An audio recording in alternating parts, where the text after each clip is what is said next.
আসসালামু আলাইকুম viewers, jazz cooking studio থেকে আমি ফারজানা। আজ আবারও এসেছি আপনাদের মাঝে আরেকটি সহজ মজাদার রেসিপি নিয়ে। জি হ্যাঁ, দেখেই বুঝতে পাচ্ছেন এটি ইলিশ মাছ। আজ করে দেখাবো খুব সহজ পদ্ধতিতে, খুব অল্প মশলায় আলু টমেটো দিয়ে ইলিশ মাছের ঝোল। আমার সাথেই থাকুন।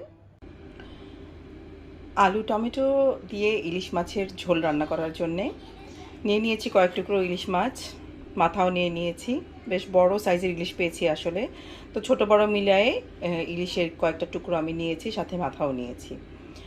আর সাথে নিয়েছি 3টা বড় সাইজের টমেটো নিয়েছি, আর কতগুলো নতুন আলু নিয়েছি। একটু আলু বেশি করে দিচ্ছি কারণ বাচ্চারা মাছ খুব একটা খেতে চায় না, বাট টমেটো আলু দিয়ে ঝোল রান্না করে দিলে ঝোলটা টমেটোটা আলুটা তারা খুব পছন্দ করে খায়, তাই একটু বেশি করে টমেটো নিয়েছি। আপনারা অবশ্যই পছন্দ অনুযায়ী নিয়ে নেবেন। ওকে, চুলায় প্যান বসিয়ে দিয়েছি, এতে আমি পরিমাণ মতো একটু তেল দিয়ে দিয়েছি।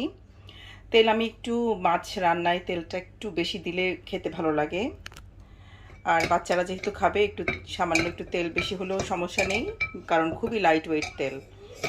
ওকে, তো তেলটা হালকা গরম হয়ে এলে আমি ইলিশ মাছটা ঠিক ভাজবো না, বাট হালকা তেলের মধ্যে দিয়ে এই মিনিট খানেক রেখে উঠিয়ে ফেলবো। আমি একে একে মাছগুলোকে দিয়ে দিচ্ছি। আমি 2 ব্যাচে হালকা করে মাছগুলোকে একটু মিনিট খানেকের মতো উল্টাপাল্টা করে একটু হালকা ভেজে নিব। কড়া করে ভাজবো না, এতে করে মাছের তেল বেরোয় যাবে আর মাছটা টেস্টটা নষ্ট হয়ে যাবে। আমি জাস্ট হালকা করে একটু ভেজে নিব। মাছগুলো আসলে বেশ বড় সাইজেরই, আমরা এই পেতে আসলে সবসময় এত বড় সাইজের ইলিশটা পাই না। আলহামদুলিল্লাহ আজকে বাজারে গিয়ে এত বড় চাঁদপুরি ইলিশ দেখে তো আমার হাজব্যান্ড আর লোভ সামলাতেই পারলো না। মাছগুলো হালকা ভেজে একটা প্লেটে উঠিয়ে নিলাম। এখন এই সেম তেলেই আমি আলুগুলোকে একটু এভাবে এরকম ফালি করে কেটে নিয়েছি। এক একটা আলুকে 4 টুকরো করে কেটে নিয়েছি। মাছের এই তেলেই আলুগুলোকে আমি একটু ভেজে নিব হালকা করে। না ভেজেও দেওয়া যেতে পারে সরাসরি, আমি একটু ভেজে দিতে পছন্দ করি। আলু একটু ভেজে দিলে রান্নায় খেতে খুব টেস্টি লাগে আমার কাছে। তো আপনারা চাইলে কাঁচা আলু সরাসরি রান্না করতে পারেন বা হালকা করে একটু ভেজে নিতে পারেন। আমি সামান্য লবণ দিয়ে আলুগুলোকে মাছ ভাজার তেলে একটু হালকা করে ভেজে নিব, কড়া আছে একটু কড়া আছে, আলুগুলোকে একটু ভেজে নিচ্ছি। 1 থেকে 2 মিনিট আলুগুলোকে একটু হালকা ভেজে নিব।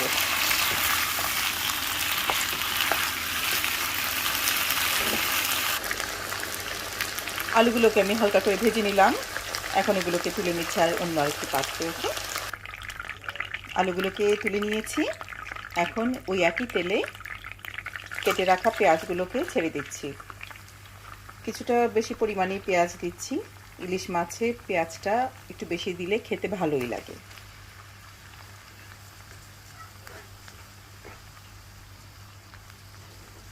চুলার আঁচটিকেও মিডিয়াম টু হাইয়ের মধ্যেই রাখছি।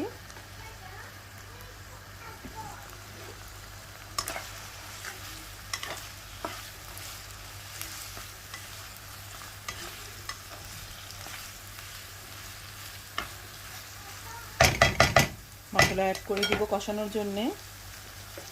দিয়ে দিচ্ছি 1 চামচ পরিমাণ, আসলে আমি আমার আন্দাজ মতো দিচ্ছি, আপনারা আপনাদের আন্দাজ অনুযায়ী দিয়ে দিবেন। 1 চামচ পরিমাণ দিচ্ছি আমি হলুদের গুঁড়া। 1 চা চামচ পরিমাণ দিচ্ছি আমি কাশ্মীরি লাল মরিচের গুঁড়া। কাশ্মীরি লাল মরিচের গুঁড়াটা না একটু কালার লালচে হয় বেশি, বাট ঝালের পরিমাণটা হয় কম। এই জন্য খাবার রান্নার পর দেখতে কিন্তু কারিটা দেখতে ভালো লাগে অনেক, যদিও ঝালের পরিমাণটা মডারেট থাকে। আপনারা ঝালটা অবশ্যই আপনাদের নিজেদের টেস্ট অনুযায়ী কম বেশি করে নেবেন। আমি একটু পানি মিশিয়ে মশলাগুলোকে কষিয়ে নিব। ইলিশ রান্নায় আমার মশলা এর চেয়ে বাইরে আমি আর আলাদা করে কোনো মশলা ব্যবহার করব না। আদা রসুন ধনিয়া জিরা এর কোনোটাই আমি এর মধ্যে দিচ্ছি না, শুধু পেঁয়াজ হলুদ মরিচ আর কাঁচামরিচ, এর বাইরে আর কোনো মশলা আমি এর মধ্যে দিচ্ছি না। আপনারা আপনাদের পছন্দ অনুযায়ী করে নেবেন, বাট টু বি অনেস্ট, ইলিশের যে একটা নিজস্ব ফ্লেভার অন্যান্য স্পাইসের সাথে ওগুলো সংস্পর্শে গেলে আসলে ইলিশের নিজস্ব স্বকীয়তা ইলিশ হারিয়ে ফেলে। ইলিশের সেই স্বাদটা, সেই যে নিজস্ব একটা ফ্লেভার, এটা একেবারেই পাওয়া যায় না বা মিক্সড হয়ে যায়। সো ইলিশের একদম প্রপার টেস্ট পেতে হলে ইলিশের মধ্যে হলুদ মরিচ ছাড়া আসলে অন্য কোনো মশলা ইউজ না করাই বেটার। মশলাগুলো একটু ভালো করে কষে যাওয়া পর্যন্ত অপেক্ষা করব। আমি মশলা কষানোর এই পর্যায়ে আমি কোনো লবণ অ্যাড করছি না, কারণ ইলিশ মাছের সাথে আমি কিছুটা লবণ মিশিয়েছিলাম। আলুগুলোকেও ভাজার আগে আমি একটু লবণ মেখে তারপর ভেজেছি, তাই রান্নার সময় বা রান্নার শেষের দিকে লবণটা টেস্ট করে আমি প্রয়োজন লাগলে কিছুটা লবণ অ্যাড করে দিব। মশলাগুলো প্রায় কষানো হয়ে গেছে। এই পর্যায়ে আমি টমেটোগুলোকে একটু অ্যাড করে দিচ্ছি। টমেটোগুলো একদম পাকা। টমেটো খেতে কিন্তু আমার কাছে খুবই ভালো লাগে। টমেটো দিয়ে যে কোনো কিছুই ভালো লাগে, টমেটোর চাটনি বা টমেটো দিয়ে একটু টক ঝোল টক রান্না করা, যে কোনো মাছে টমেটো দিলে ছাড়া তো যেন চলেই না। বলতে গেলে একটা স্বাদবর্ধক একটা উপাদান, আর হেলদি তো বটেই।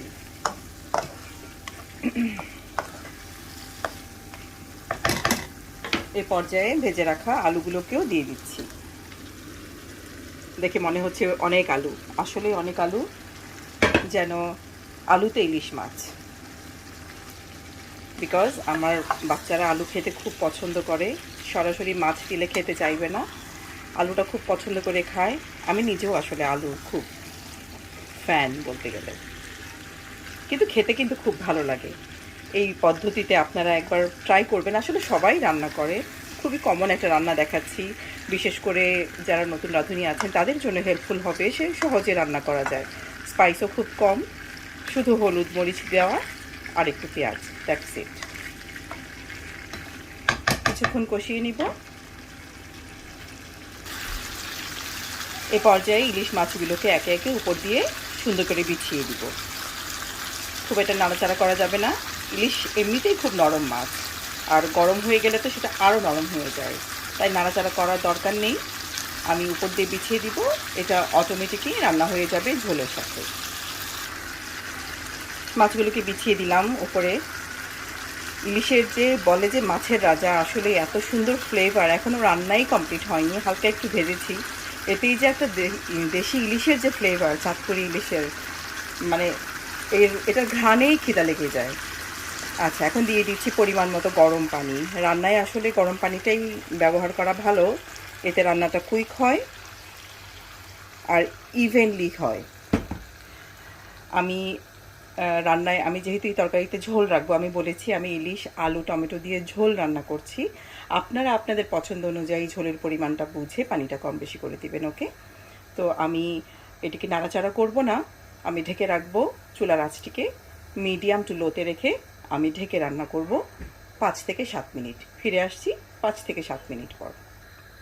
মাছগুলো পানিতে অটোমেটিক ডুবে গেছে, আমি এখন এটিকে ঢেকে দিব। রান্না অলমোস্ট হয়ে যাচ্ছে, আর কিছুক্ষণ রাখবো আমি চুলায়। আমি এই পর্যায়ে দিয়ে দিচ্ছি কয়েকটা আস্ত কাঁচামরিচ, শুধু একটু ফ্লেভারের জন্য, কেটে দিচ্ছি না, চাইলে আপনারা কেটে দিবেন। ঢেকে অপেক্ষা করবো আর 5 মিনিট। 5 মিনিট পর চুলার আঁচটি আমি বন্ধ করে দেব। রান্না আমার কমপ্লিট, আমি চুলার আঁচটি বন্ধ করে দিয়েছি। আমি এই অবস্থায় এটিকে ঢেকে রাখবো 5 মিনিটের জন্য, তারপর আমি আপনাদেরকে একটি সার্ভিং ডিশে বেড়ে দেখাচ্ছি। আলু টমেটো দিয়ে লাল ঝোলে ইলিশ রান্না আমার হয়ে গেছে। দেখুন, দেখতে কত লোভনীয় লাগছে, খেতেও সেরকমই চমৎকার হবে। আর ঘ্রাণ, সত্যি বলছি, যারা আমার কাছে নেই তারা তো আসলেই মিস করছেন। এত সুন্দর ঘ্রাণ বেরোচ্ছে দেশি ইলিশের, মানে কি বলবো। আশা করি আমার আজকের এই রেসিপিটি আপনাদের ভালো লেগেছে। ভালো লেগে থাকলে বাসায় ট্রাই করবেন। আমাকে কমেন্ট বক্সে কমেন্ট করে জানাবেন রেসিপিটি কেমন লাগলো। আর আমার চ্যানেলে গিয়ে চ্যানেলটিকে লাইক, শেয়ার এবং সাবস্ক্রাইব করার অনুরোধ রইল। ফিরে আসবো আরও একটি মজার রেসিপি নিয়ে। আসসালামু আলাইকুম।